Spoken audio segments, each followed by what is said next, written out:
Over 2,000 years ago, Marcus Aurelius stood as one of the most powerful figures in the world. As Emperor of Rome, he governed a vast empire, stretching across millions of square miles and affecting the lives of tens of millions of people. He commanded the mightiest army on earth and held the power to dictate life and death. With such immense responsibility, he could have easily given in to indulgence, escaped into luxury, or even succumbed to the overwhelming stress of leadership. Yet, he didn't. In fact, he managed all this responsibility in a way that would leave many in awe. What was his secret? How did he carry the weight of the world and remain calm, focused, and uncorrupted by his power? Through his personal reflections, captured in his meditations, we get a glimpse into the daily life and mindset of this philosopher king. One of the most striking aspects of Marcus's routine was his disciplined approach to the morning. Unlike many of us who hit snooze or dive straight into our phones, Marcus Aurelius intentionally starts his day with a conscious choice. Even though he admits that getting up early wasn't natural to him, he forces himself to rise at dawn. He tells himself, "What was I created for? To stay under the warmth of my blankets, or to engage with the world?" For Marcus, the morning wasn't about comfort, it was about action. It was the time he set aside for reflection, for philosophy, for grounding himself before the chaos of the day began. Rather than getting immediately distracted by tasks or demands, Marcus took time to center himself. In our modern world, many of us immediately dive into emails or social media as soon as we wake up, letting external noise dictate our mood and energy. But Marcus taught us a valuable lesson. Use the morning as a space to meditate, to reflect, and to prepare. He would review his goals, check in with his thoughts, and align himself with his greater purpose. This quiet moment before the world intruded was crucial to maintaining his inner strength.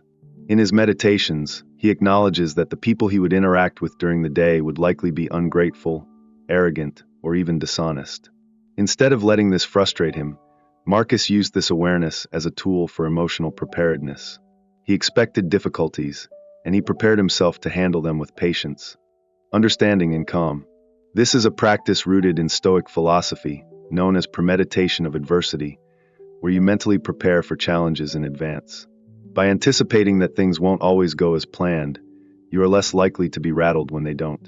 Marcus's ability to focus on the task at hand was one of his most powerful skills. He never allowed his thoughts to wander aimlessly. He wasn't distracted by petty concerns or irrelevant matters. Whether making critical decisions, hearing cases, or leading armies, Marcus always concentrated on the immediate task, avoiding mental clutter. This ability to focus deeply on one thing at a time is something many modern thinkers, like Cal Newport, call deep work, and it's a core principle of Marcus's approach to life. Despite the constant barrage of responsibilities, Marcus never let it overwhelm him. He was aware of his limitations and knew when to delegate.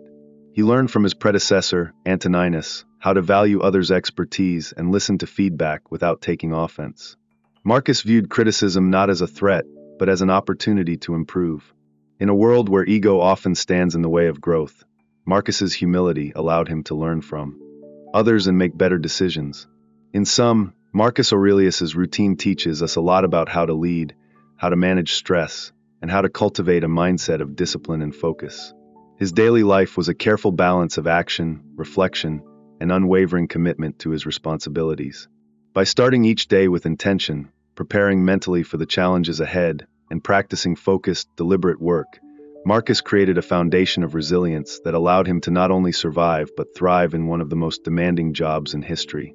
If we can embrace even a fraction of this mindset, through our mornings, our focus, and our approach to challenges, we can navigate the demands of our own lives with greater clarity and composure. Balance is crucial in life. We dedicate ourselves to our work, we push ourselves to meet deadlines, and sometimes we become so absorbed in the hustle that we forget to step back and breathe. Marcus Aurelius, the Stoic emperor, reminds us in his meditations that life can't be all business, no matter how demanding our responsibilities might be. Even the most powerful leaders, like Marcus, knew the importance of retreating from the chaos and finding time for personal rejuvenation. Marcus himself wasn't consumed solely by the weight of his imperial duties. He valued physical exercise, enjoying activities like boxing, wrestling, horseback riding, and hunting. He took walks in nature, observing its quiet beauty, like the bending of grain under its weight or the foam on a boar's mouth. These moments were his spiritual retreat, offering him peace amidst the turmoil of empire. The Stoics believed that the world itself was a temple of the gods, and Marcus saw his connection with nature as a way to tap into something greater than himself. Yet, unlike many Romans of his time, Marcus was not enamored with the violence of the gladiatorial games. He disliked the brutality of the Colosseum and the cruelty of the crowds. Instead, when duty called him to be present at such events, his mind would often wander to higher pursuits. He'd lose himself in his philosophical studies, diving into works of great thinkers like Epictetus, Zeno, and Cleanthes. In those moments, the noise and violence of the arena didn't shake him.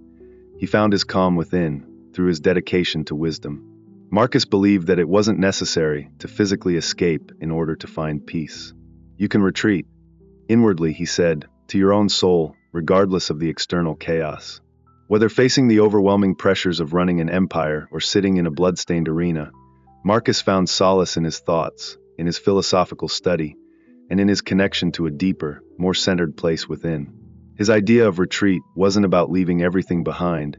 It was about finding stillness wherever you were. This ability to find peace amidst chaos was essential for Marcus, especially given the weight of his reign. His leadership was marked by constant wars, devastating plagues, and numerous crises, floods, invasions, and coups, all threatening the stability of Rome. Yet, Marcus continued to carry the burden of responsibility, knowing that people were counting on him. Even when the stress was unbearable, when failure seemed imminent, Marcus believed that his job was to remain calm, centered, and emotionally controlled. One of his most profound lessons was how to handle adversity. When betrayed by his trusted general, Avidius Cassius, Marcus didn't react impulsively. He didn't let his personal feelings dictate his actions. Instead, he stepped back, choosing to respond with wisdom, grace, and patience. For Marcus, challenges weren't just obstacles, they were opportunities. They were opportunities to show virtue, to demonstrate how a nation can deal with civil strife with dignity and resilience. His philosophy was clear. The best revenge is to not be like your enemies, to not let yourself be corrupted by the negativity around you. Marcus didn't just believe in maintaining balance in mind, he also prioritized physical health. He understood that a strong body supported a strong mind. He made time for physical activities, for bathing, and for quiet reflection. These were his ways of washing off the grime of the world, so he could return to his duties with renewed focus and vigor. Even amidst the chaos, he took care of himself, physically and mentally. Beyond his personal hobbies and physical activities, Marcus was a dedicated student of philosophy. His commitment to reading and writing was unwavering, even during his reign as emperor. He would engage in deep philosophical conversations, particularly with his mentor, Cornelius Fronto, and his teacher, Rusticus. His writings, filled with references to the works of other philosophers, show just how diligent he was. He didn't read casually, he read to learn. He wasn't seeking entertainment or status, but growth. Every text he studied was a chance to get better, to refine his thinking and his character. For Marcus, reading was more than just an intellectual exercise, it was a way of life. He wasn't satisfied with just skimming the surface. He delved deep, making notes, reflecting on what he read, and applying those lessons to his own life. His discipline in learning shows us that excellence doesn't come from shortcuts or passive engagement. It's about dedication, focus, and an unrelenting commitment to becoming the best version of yourself. Through it all, Marcus Aurelius demonstrated that balance isn't just about finding time for relaxation. It's about the discipline to retreat inward, to take care of your body, to engage with your mind, and to handle life's pressures with calm and wisdom. He showed us that no matter how demanding life gets, we always have the power to respond with grace, dignity, and virtue. The key is to make time for the things that matter, the things that nourish our soul and keep us centered amidst the noise and challenges of life. Picture a life where each day you hold yourself accountable for everything you did, not in a way that seeks judgment from others, but in a way that guides you toward bettering yourself. Seneca, the Stoic philosopher, spoke often about this idea. He had a ritual of reviewing his day at its end. In the quiet of the night, he would reflect on his actions, asking himself what went well, what went wrong, and where he could improve. It wasn't about external validation, it was about self-awareness and growth. In the same way, Marcus Aurelius, the emperor of Rome, arguably the most powerful man in the world at his time, engaged in a similar practice. His famous meditations were a form of self-interrogation, a process of examining his actions and thoughts. This nightly review wasn't just a way to reflect. It was his method of holding himself accountable in a world where few others could. Marcus didn't have a boss, a supervisor, or even the public eye of his time to keep him in check. History's judgment would come long after, and he needed a constant reminder of what truly mattered. The character he built in the quiet moments, the personal integrity he cultivated when no one was watching. The beauty of Stoicism is that it teaches us to be our own mentors, our own guides. As he lay down each night, Marcus didn't let the days, fleeting successes, or material rewards define him. Surrounded by feasts, adoration, and expensive gifts, he actively reminded himself that none of these things held any lasting value.